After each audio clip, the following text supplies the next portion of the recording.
Hello students, मेरा नाम शिवेंश श्रीवास्तव है और हम डिप्लोमा स्टूडेंट्स के अप्लाइड फिजिक्स की सीरीज़ कंप्लीट कर रहे थे। तो हम जो चैप्टर पढ़ रहे थे, चैप्टर 5 रोटेशनल मोशन के बारे में बात कर रहे थे। तो जो आज का टॉपिक है हमारा मोमेंट ऑफ इनर्शिया के अराउंड घूमेगा। तो मोमेंट ऑफ इनर्शिया क्या होता है, क्या इसका फिजिकल सिग्निफिकेंस है, और जो थ्योरम दो इस्तेमाल होती है, perpendicular axis theorem, parallel theorem क्या होती है, और रेडियस ऑफ गायरेशन क्या होती है, ये सारी चीज़ें हम इसमें आज की वीडियो में डिस्कस करेंगे। ठीक है, तो स्टार्ट करते हैं। तो मोमेंट ऑफ इनर्शिया होता क्या है, इसकी पहले डेफिनेशन पढ़ लेते हैं।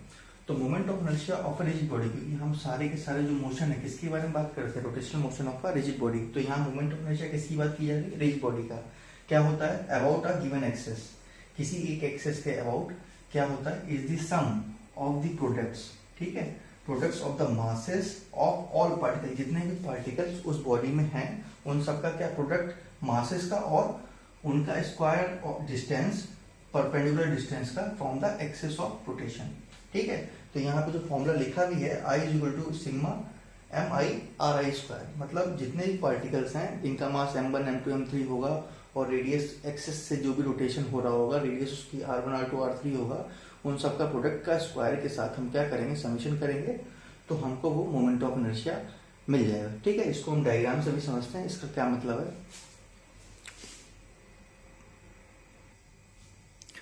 तो हम इस डायग्राम को समझते हैं। यहाँ पर हो क्या रहा है, एक डिस्क है, ठीक है, जिसका सेंटर O है। इस सेंटर के अबाउट क्या हो रही, बॉडी रोटेट करने की कोशिश कर रही है। ठीक है, तो उसमें पार्टिकल्स में 5 पार्टिकल्स माने, मास M1 M2 M3 M4 M5, जिनकी distance R1 R2 R3 R4 R5 है O सेंटर से। ठीक है, तो मोमेंट ऑफ इनर्शिया क्या है, I क्या होगा इस केस में, M1 R1 का स्क्वायर प्लस M2 R2 का स्क्वायर प्लस M3 R3 का स्क्वायर प्लस M4 R4 का स्क्वायर प्लस M5 R5 का स्क्वायर। तो इसको हम समेशन में लिख सकते हैं, सिग्मा MI/RI का square, I is equal to 1 से n। अगर n नंबर ऑफ पार्टिकल्स है तो n लिख सकते हैं, यहाँ 5 है तो n की वैल्यू 5 हो जाएगी। ठीक है, तो मल्टीपल पार्टिकल्स हो सकते हैं। उस केस में क्या होगा, आपका जितने भी मास हैं जिनकी परपेंडिकुलर डिस्टेंस हमको एक्सेस से पता है, जहां से रोटेशन हो रहा है, तो इस केसेस में हम मोमेंट ऑफ इनर्शिया इस तरीके से एक्सप्रेस कर सकते हैं। ठीक है, तो यहाँ पर हम ये भी बात कर सकते हैं, इसकी असाइनमेंट क्या होगी, इसकी असाइनमेंट होगी, क्योंकि मास और रेडियस का स्क्वायर है तो kg मीटर स्क्वायर हो सकती है। ठीक है, डायमेंशन क्या है इसकी डायमेंशन आपकी ML स्क्वायर होगी। ठीक है, क्योंकि मास और लेंथ का स्क्वायर है।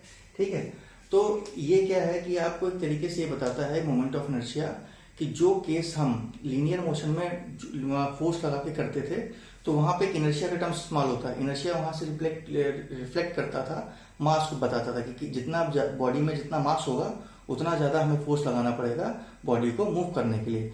सेम चीज रोटेशनल मोशन में जो काम लीनियर मोशन मास करता है, वही रोटेशनल मोशन में मोमेंट ऑफ इनर्शिया करता है। ठीक है, तो अगर किसी बॉडी का मोमेंट ऑफ इनर्शिया ज्यादा है, इसका मतलब हमें उसमें जो टॉर्क पढ़ा था इससे पहले, टॉपिक्स पहले, तो हमें उतना ज्यादा क्या चाहिए, वो लगाना पड़ेगा, टॉर्क लगाना पड़ेगा। ठीक है, जितना मोमेंट ऑफ इनर्शिया किसी बॉडी का ज्यादा होगा, उसको उतना ही घुमाने के लिए हमें टॉर्क लगाना पड़ेगा। ठीक है, तो एक तरीके से ये भी कह सकते हैं, जैसे इनर्शिया आपका मास क्या करता था, मोशन को अपोज करता था, कि मतलब जिस स्टेट में है उस स्टेट में बना रहना चाहता है, वैसे ही मोमेंट ऑफ इनर्शिया क्या करता है, रोटेशनल मोशन को रेस करता है मोशन में लाने के लिए। ठीक है,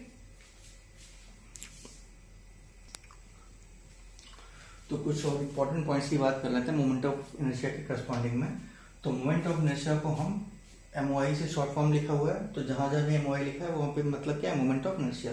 तो moment of inertia also known as angular mass और रोटेशनल इनर्शिया के नाम से भी जाना जाता है। ठीक है, और मोमेंट ऑफ इनर्शिया हमको क्या पता है, मोमेंट ऑफ इनर्शिया एक्सेस पे डिपेंड करता है, किस एक्सेस के अबाउट बॉडी घूम रही है उस पर मोमेंट ऑफ इनर्शिया डिपेंड करता है। ठीक है, तो अगर हमने जैसे ये बॉडी है, ठीक है, तो इस बॉडी घूमने के अलग अलग तरीके हो सकते हैं। जैसे कि अगर इसको इस तरीके से घुमाया जा सकता है तो इसकी एक्सेस क्या होगी, ये वाली। ठीक है, दूसरा ऐसे घूम सकती है तो इसकी एक्सेस ये वाली हो गई, और तीसरी क्या हो सकती है, इस तरीके से। ठीक है, इस एक्सेस के बाद घूम सकती है। तो ये 3 एक्सेस आपको मिल रही हैं, तो एक्स वाई जेड। तो जिस जो भी आप एक्सेस चूज करेंगे उस एक्सेस के अबाउट आपकी बॉडी क्या रोटेट कर रही है, तो मोमेंट ऑफ इनर्शिया हर एक्सेस के अबाउट क्या होगा, अलग अलग होगा। ठीक है, तो यहाँ पर ये भी बात लिखी है कि moment of inertia usually spread with respect to chosen axis of rotation. तो कौन सी एक्सेस ऑफ रोटेशन आपने चूज की है उसके अबाउट मोमेंट ऑफ इनर्शिया भी क्या होगा, अलग अलग होगा। ठीक है, और the role of moment of inertia क्या है, सेम है as the role of mass in linear motion. ये तो हम बात कर ही चुके हैं। ठीक, तो हम बात कर लेते हैं कि मोमेंट ऑफ इनर्शिया किन किन फैक्टर्स पे डिपेंड करता है। तो पहला है डेंसिटी ऑफ मटेरियल, की बॉडी में किस तरीके की डेंसिटी है मटेरियल की। जैसे मान लेते हैं कि कई बार क्या होता है, जो बॉडीज होती हैं जिनका मास क्या होता है आउटर सेक्शन में क्या ज़्यादा होता है। तो अगर बॉडी जैसे किसी सेंटर के अबाउट बॉडी के घूम रही है और मास ज़्यादा कहाँ है, आउटर सेक्शन पे ज़्यादा है। ठीक है, तो उसका मोमेंट ऑफ इनर्शिया ज़्यादा होगा कंपेयर टू यूनिफॉर्म डेंसिटी वाले केस में, कि जहाँ पर डेंसिटी क्या कॉमन है, मतलब हर जगह पे जाएंगे तो आपको सेम मास सेम वॉल्यूम में मिलेगा। लेकिन कई बार क्या होता है, जो हॉलो सेक्शन होते हैं, हॉलो सेक्शन में क्या होता है, अगर बॉडी अगर हमने इस तरीके से मान ली, एक सॉलिड बॉडी है, ठीक है, और एक हॉलो बॉडी है, और दोनों का मास क्या है, सेम है, मास m है, तो दोनों ही एक्सेस अपना सेंटर के अबाउट रोटेट कर रहे हैं। ठीक है, तो यहाँ पर क्योंकि मास रेडियस ज्यादा है और पूरा का पूरा मास दूरी ज्यादा दूर पे क्या कहते हैं सिचुएटेड है। ठीक है, पूरा का पूरा मास, तो यहाँ पर रेडियस ज्यादा है और यहाँ पे रेडियस r भले है, लेकिन यहाँ पे जितनी दूर जाते जाएंगे सब जगह आपको मास यूनिफॉर्मली डिस्ट्रीब्यूट है। तो यहाँ पर इसका जो मोमेंट ऑफ इनर्शिया ज्यादा होगा कंपेयर टू दिस वन। ठीक है, क्यों, क्योंकि यहाँ पर रेडियस आपकी ज्यादा है, क्योंकि ज्यादा दूरी पर मास सिचुएटेड है। ठीक है, और मोमेंट ऑफ इनर्शिया किसके बराबर होता है, डायरेक्टली प्रोपोर्शनल होता है आर स्क्वायर के। ठीक है, तो जिस बॉडी का डिस्टेंस ज्यादा और पूरा का पूरा मास वहीं पे सिचुएटेड है, तो उस केस का मोमेंट ऑफ इनर्शिया ज्यादा होगा। सेम केस आपका जो भी हॉलो सेक्शन होते हैं उनका मोमेंट ऑफ इनर्शिया क्या होता है, ज्यादा होता है अगर मास सेम है। ठीक है, और दूसरा शेप एंड साइज पे डिपेंड करता है बॉडी के, कि जैसे सर्किल है आपका हो गया, डिस्क है या रिंग है, तो उस केस पे मोमेंट ऑफ इनर्शिया आपका अलग अलग आएगा शेप और साइज की वजह से। ठीक है, तीसरा एक्सेस ऑफ रोटेशन, ये तो हम बात कर ही ली थी कि किस एक्सेस के बाद बॉडी रोटेट कर रही है, उस एक्सेस का बहुत महत्व रहता है मोमेंट ऑफ इनर्शिया फाइंड करने में। तो अगर एक्सेस ऑफ रोटेशन आपका अलग हो जाएगा तो मोमेंट ऑफ इनर्शिया भी अलग हो जाएगा, जो हमने अभी पेन मार्कर के केस में देखा भी था। ठीक है,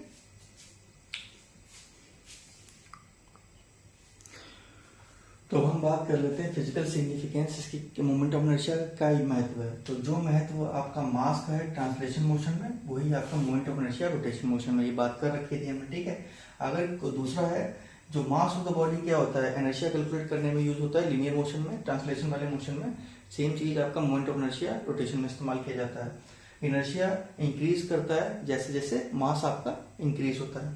चौथा पॉइंट है कि रोटेशनल मोशन में बात की गई थी कि जितना ज्यादा आपका मोमेंट ऑफ इनर्शिया ज्यादा होगा उतना ही उसे रोटेट कराने के लिए टॉर्क की वैल्यू भी हमें ज्यादा चाहिए होगी। ठीक है, तो ये सारे पॉइंट्स आपके इंपॉर्टेंट थे कि फिजिकल सिग्निफिकेंस डिस्कस करने के लिए कि मोमेंट ऑफ इनर्शिया क्यों इस्तेमाल किया जाता है। ठीक है, तो एक बात और ये करने को रह गई थी कि मोमेंट ऑफ इनर्शिया जब हम पढ़ रहे थे तो ये हमने ये बात कर ली कि एक्सेस के अबाउट क्या है, ये मोमेंट ऑफ इनर्शिया की जो भी एक्सेस ऑफ रोटेशन आपने चूज की है उसके हिसाब से मोमेंट ऑफ इनर्शिया की वैल्यू क्या हो रही है, चेंज हो रही है।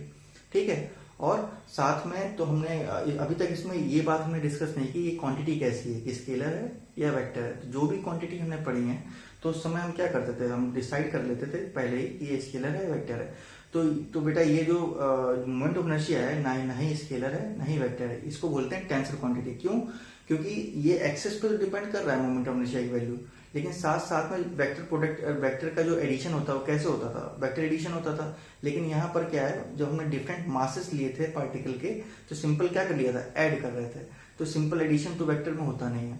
ठीक है, तो इसीलिए ना वेक्टर है ना ही स्केलर है। ठीक है, टेंसर क्वांटिटी। तो हम बात कर लेते हैं पैरेलल एक्सिस थ्योरम की। तो हमें दो थ्योरम पढ़नी, एक पैरेलल एक्सिस थ्योरम और एक perpendicular axis theorem.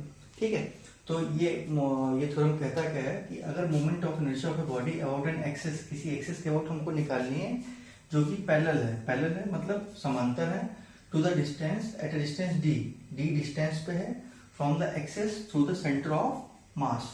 Centre of mass की बात हो रही है, तो कोई बॉडी होती है तो उसमें सेंटर ऑफ मास होता है। सेंटर ऑफ मास क्या होता है कि हम एक पूरी बॉडी का एक केंद्र मान सकते हैं जहां पर पूरी की पूरी बॉडी का उस मास का कंसंट्रेटेड उस बिंदु पर होता है। ठीक है, ये इसकी डेफिनेशन है। तो वो किसके बराबर है? Equal to the mass of moment of inertia about the axis through the centre of mass and md²। मतलब ये पूरा का पूरा जो आपका थ्योरम है वो ये फॉर्मूले पे सिमट जाता है। क्या मतलब है? ये फिगर को समझिए। ठीक है, स्टेटमेंट से आपको ज्यादा कुछ समझ में आएगा नहीं, लेकिन आप फिगर से देखेंगे तो स्टेटमेंट आपको समझ में आ जाएगा। ठीक है, तो एक बॉडी थी मास m की, ठीक है, उसका सेंटर ऑफ मास इस एक्सिस के अबाउट है। ठीक है, तो और इस एक्सिस के अबाउट क्या है? घूम रही है ऐसे ऐसे। ठीक है, इस एक्सिस के अबाउट घूम रही है, घूमना चाह रही है। तो ये एक्सिस हो गई और एक एक्सिस ये होगी। ये एक्सिस कौन सी? सेंटर ऑफ मास वाली, और ये वाली जिसके अबाउट हमें मोमेंट ऑफ इनर्शिया निकालना है। ठीक है, तो हम मान के चलते हैं कि सेंटर ऑफ मास के अबाउट मोमेंट ऑफ इनर्शिया हमें पता है। ठीक है, डिस्टेंस डी है, दोनों की डिस्टेंस पैरेलल है, दोनों के एक्सिस के बीच की डिस्टेंस क्या है? डी है, मास बॉडी का m है।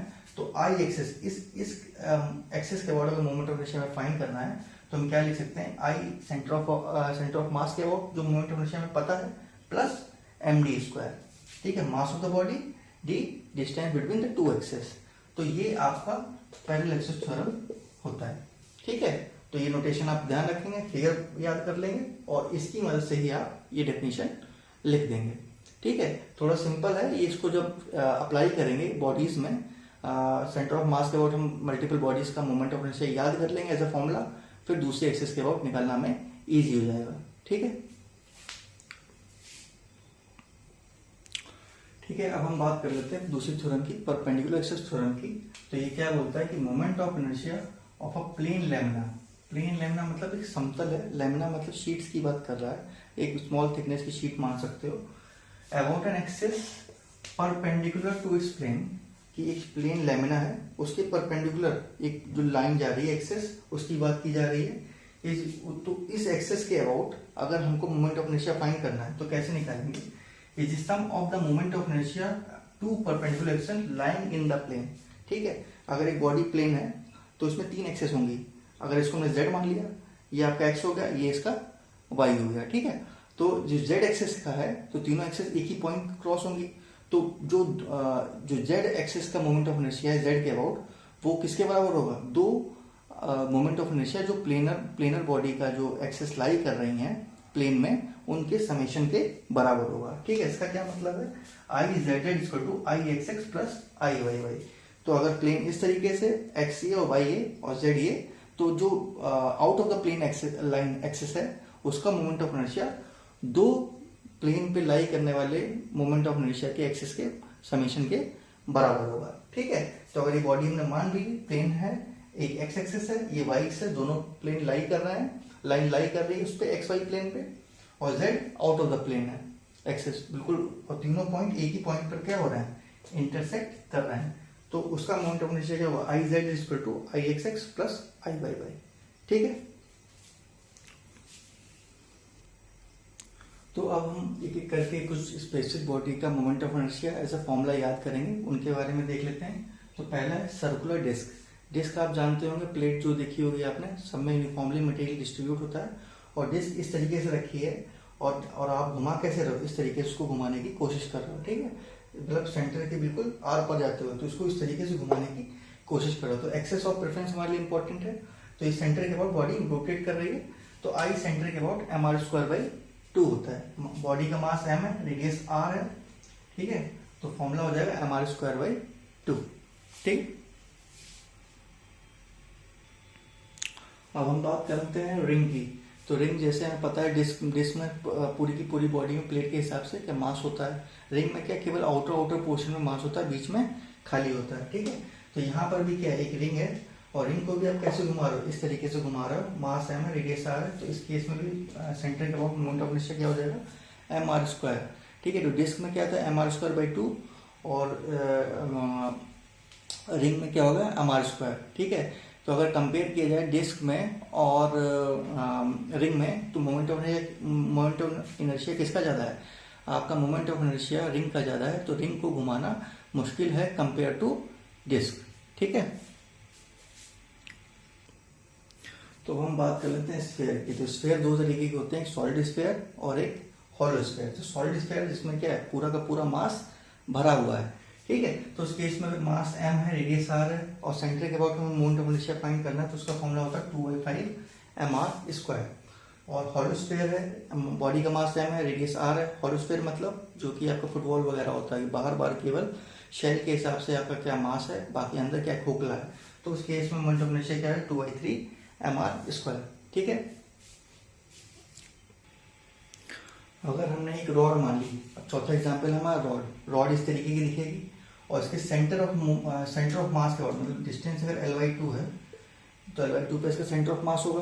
तो अगर बीचों बीच से अगर बॉडी क्या हो रही है, इस तरीके से घुमा रहे हैं हम इसको इस तरीके से, तो इसकी इस एक्सिस का मोमेंट ऑफ इनर्शिया हो जाएगा mL²/12। L क्या है, लेंथ ऑफ रॉड है, m क्या है, मास ऑफ द रॉड है, ठीक है। तो अब एक क्वेश्चन के फॉर्म में भी समझ लेते हैं। तो डिस्क है, ठीक है, मास m है, रेडियस r है। डिस्क में आपका बॉडी में पूरे की पूरी जगह पे क्या मास रहता है, ठीक है, कोई खोखला हिस्सा नहीं है इसमें। तो इस केस में हमें अंदर जाती हुई एक्सिस के बाद मोमेंट ऑफ इनर्शिया पता होता है, तो उसको हम IZ बोल देते हैं। अगर हमने इसको x और y मान लिया तो IZ mr²/2 ये हमको पता है। और हमको क्या निकालना है, Ixx निकालना है और Iyy हमको क्या करना है, फाइंड करना है, ठीक है। तो अब यहाँ पर आपको पहले ये डिसाइड करना पड़ेगा कि हमें कौन सा थ्योरम लगानी है। तो जो दो थ्योरम लगाई पड़ी हैं तो दोनों में से कोई एक लगेगी, ठीक है। तो अब इसको देखिए x और y, xy प्लेन मतलब x और y इस तरीके से और z अंदर जाता है, तीनों किसी एक पॉइंट से गुजर रहे हैं और तीनों में कौन सा थ्योरम इंडिकेट कर रहे हैं, perpendicular axis theorem. Perpendicular axis theorem, तो यहाँ पे परपेंडिकुलर एक्सिस थ्योरम हमको लगानी है। तो परपेंडिकुलर एक्सिस थ्योरम क्या कहती है, Ixx प्लस Iyy किसके बराबर होता है, Izz हमें पता है, Ixx और Iyy निकालना है, ठीक है। तो दूसरा काम ये करेंगे, Ixx और Iyy दोनों के एक्सिस के अबाउट बॉडी क्या है, सिमेट्रिक है। सिमेट्रिकल बॉडी का मतलब क्या होता है कि अगर हम इस एक्सिस के अबाउट काटेंगे तो इसका ऊपर का हिस्सा और नीचे का हिस्सा मिरर इमेज है, ठीक ऐसा ही है। इसको काटेंगे तो सिमेट्री है, इधर का हिस्सा इधर का हिस्सा क्या है, मिरर इमेज है। मतलब मिरर इमेज का मतलब कि हम इसको अगर पढ़ा के या इसको ऊपर रखेंगे तो पूरे की पूरी बॉडी इधर वाली इस बॉडी के ऊपर सुपर इम्पोज हो जाएगी, ठीक है। तो अब इस केस में क्या होता है, तो अगर ऐसा कभी भी होता है, दो एक्सिस के अबाउट सिमेट्री आ रही है तो दोनों के अबाउट मोमेंट ऑफ इनर्शिया क्या हो जाता है, बराबर, ठीक है। तो जब दोनों एक्सिस के अबाउट बराबर हो गया, इसका मतलब हम यहाँ पे लिख सकते हैं इस एक्सिस में 2Ixx = Izz। Iz की वैल्यू क्या है, mr²/2। तो Ixx की वैल्यू क्या आ गई, mr²/4, ठीक है।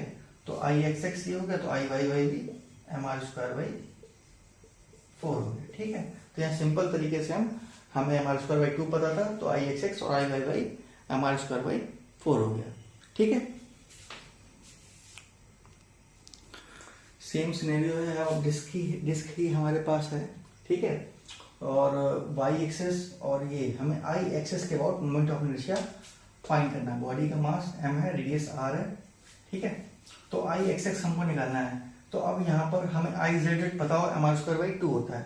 तो अब यहाँ पर क्या, दो एक्सिस हमें पैरेलल दिख रही है, y और x एक्सिस, लेकिन हमें z के अबाउट पता है, y के अबाउट नहीं पता। तो y के अबाउट पहले निकालना पड़ेगा।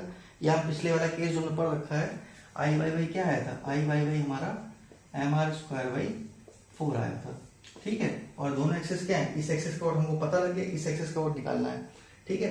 तो दोनों एक्सिस कैसी हैं, पैरेलल है और दोनों के बीच की डिस्टेंस क्या है, r है।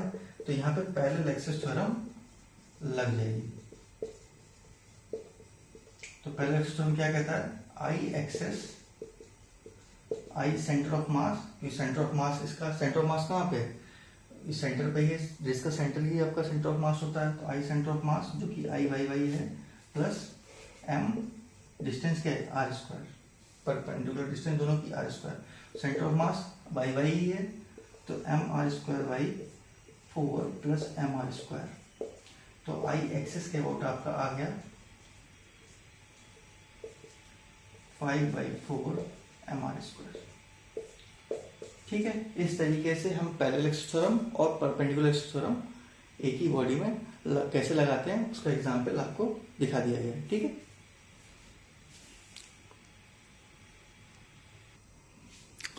तो हम बात कर लेते हैं रेडियस ऑफ गायरेशन। गायरेशन होता क्या है, तो जैसे कि हमने मोमेंट ऑफ इनर्शिया पढ़ा कि हर बॉडी का moment of inertia her axis के अबाउट क्या अलग अलग आता है, ठीक है।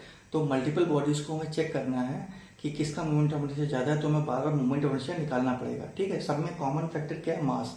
मास अगर सबका हम सेम मान लें तो डिस्टेंस ही केवल किस तरीके से मास डिस्ट्रीब्यूट हुआ है बॉडी में, वही क्या मेन फैक्टर है कि उसका मोमेंट ऑफ इनर्शिया क्या आएगा। ठीक है, तो यहाँ पे बार बार मोमेंट ऑफ इनर्शिया ना निकालना पड़े हमको, रेडियस ऑफ वेरिएशन से हम क्या करते हैं, उसको एक स्पेसिफिक बॉडी का हम क्या करते हैं, हर बॉडी का रेडियस ऑफ वेरिएशन निकाल लेते हैं। तो जिस बॉडी का भी रेडियस ऑफ वेरिएशन ज्यादा आएगा उस बॉडी का मोमेंट ऑफ इनर्शिया भी क्या होगा, ज्यादा होगा। तो ये फैक्टर हमें कंपैरिजन करने में इजी रहता है। तो कहता क्या है, radius of variation is the distance, क्या है, एक दूरी है from the axis of rotation, rotation की एक्सेस से।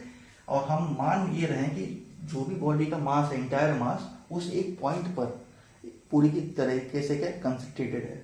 ठीक है, और इस तरीके से कंसंट्रेटेड है कि उसका जो मोमेंट ऑफ इनर्शिया पहले आ रहा था बॉडी का, बाद में भी सेम आ रहा है।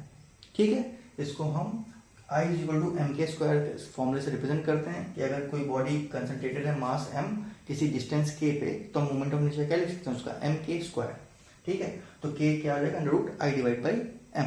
इसको डायग्राम से और एक मेथड से समझ भी लेते हैं। ठीक है, तो इस केस को समझते हैं। ये हम मान लेते हैं डिस्क है, ठीक है, जिसका मास m है, रेडियस r है। ठीक है, और डिस्क इस तरीके से रखी हुई और सेंटर ऑफ मास के अबाउट हमें मोमेंट ऑफ इनर्शिया चाहिए। तो हमें पता है I के अबाउट मोमेंट ऑफ इनर्शिया क्या आता है, mr²/2। डिस्क है तो डिस्क का हमको पता है। ठीक है, अब इसका हमें क्या चाहिए, रेडियस ऑफ वेरिएशन। तो हमने नीचे इसी केस को, इस एक्सेस ऑफ रोटेशन को आगे बढ़ाया और एक डिस्टेंस k पे हमने एक कंसंट्रेटेड मास, जितना बॉडी का मास ये था उतना ही हमने यहाँ पर मान लिया। तो with the help of radius of variation हम क्या लिख सकते हैं, I यहाँ से क्या लिखेंगे, कंसंट्रेटेड मास से I is equal to M के स्क्वायर। मास m है, एक बिंदु पर पूरा का पूरा मास कंसंट्रेट है, तो एम के स्क्वायर लिख सकते हैं। इसका और इसका मोमेंट ऑफ इनर्शिया सेम होना चाहिए रेडियस ऑफ वेरिएशन की डेफिनेशन से। ठीक है, तो एम के स्क्वायर बराबर mr²/2। m से m चला जाएगा तो k की वैल्यू क्या आ रही, r√2। इसका मतलब ये हो गया कि अगर कंसंट्रेटेड मास हम k is equal to r/√2 पे रखेंगे तो सेम मोमेंट ऑफ इनर्शिया हमें मिल जाएगा जितना हमें डिस्क के केस में मिला था। ठीक है, तो यहाँ से कंपैरिजन हमको और मल्टीपल केसेस में अगर पता करना हो, रिंग का पता करना हो, तो इन सब केसेस में हम इसको कंबाइन करके डिस्टेंस फाइंड कर सकते हैं, एक इमेजिनरी डिस्टेंस फाइंड कर सकते हैं जहाँ पे हम concentrated mass without changing its moment of inertia मान सकते हैं, और वो k की वैल्यू हमको क्या देगी, रेडियस ऑफ गायरेशन। तो यही आपका रेडियस ऑफ गायरेशन है। ठीक है, तो आज के टॉपिक्स में हमने ये सारे टॉपिक्स मोमेंट ऑफ इनर्शिया के बारे में बात की। तो parallel axis theorem, perpendicular axis theorem, क्या सिग्निफिकेंस है, रेडियस ऑफ वेरिएशन की बात की, कुछ स्पेसिफिक्स आपके ऑब्जेक्ट्स के मोमेंट ऑफ इनर्शिया क्या होता है उसके बारे में बात की। तो आज के लिए इतना ही, थैंक यू।